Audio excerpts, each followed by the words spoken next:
Hi guys, welcome back. তো আজকে কোনো মিনি ভ্লগ না, আজকে আমি চাই আমার একটা বিশেষ দিনের কিছু বিশেষ মুহূর্ত তোমাদের সাথে শেয়ার করতে।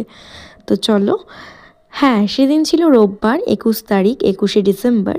সেদিন আমাদের অঙ্কনালয় আর্ট স্কুল, যেই স্কুলের আমি আর্ট স্টুডেন্ট, সেই স্কুলের 25th ইয়ার সেলিব্রেশন, সাথে ছিল অ্যানুয়াল অ্যাওয়ার্ড সেরিমানি, যেখানে আমি অবভিয়াসলি ইনভাইটেড ছিলাম, দেখেই গেছি, কারণ আমিও অ্যাওয়ার্ড পেতাম।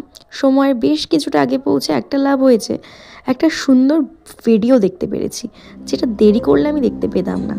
তো সেটা আমি চাই তোমাদের সাথেও শেয়ার করে নিতে। So let's see.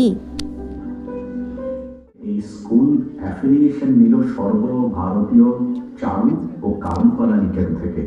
25তম বর্ষ উপলক্ষে সারা বছর বেশ কিছু উদ্যোগ নেওয়া হয়েছিল। টেরাকোটা কর্মশালা ও প্রদর্শনী, বাংলা বর্ষবরণ উৎসব, নানাভাবে নানা রঙে এক ক্যানভাস, মাটির প্রতিকৃতি কর্মশালা এবং আজকের এই অনুষ্ঠান, যেখানে প্রায় 400 ছেলে মেয়েকে পুরস্কার প্রদান করা হবে। আজ আমাদের সেই চারা গাছ 50 অধিক শিক্ষক ও 3000 অধিক শিক্ষার্থী নিয়ে এগিয়ে চলেছে। হ্যাঁ, এটাই অঙ্কনালয় আর্ট স্কুল, যেখান থেকে আজ আমি একটা সরকারি অ্যাওয়ার্ডের উইনার। যাই হোক, অনেকটা সময় ওয়েট করার পর সেই অ্যাওয়ার্ডটা আমার গলায় আসে। আর এই ফিলিংসটা না বলে আমি বোঝাতে পারবো না।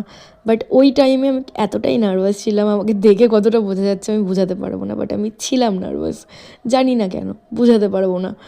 যাই হোক, ইভেন্ট কমপ্লিট করে আমরা বাড়ির দিকে রওনা দিই। আর আসার পথে খিদে পেয়ে গেছিলো আমাদের তিনজনেরই, তাই একটু টুকটাক খাবার খেয়ে, কিছু খাবার নিয়ে বাড়ির দিকে চলে আসি। আর এটাই ছিল আজকের ভ্লগ। এই ভ্লগটা থেকে যাক আমার ফিডে সারা জীবন, আমি চাই থেকে যাক।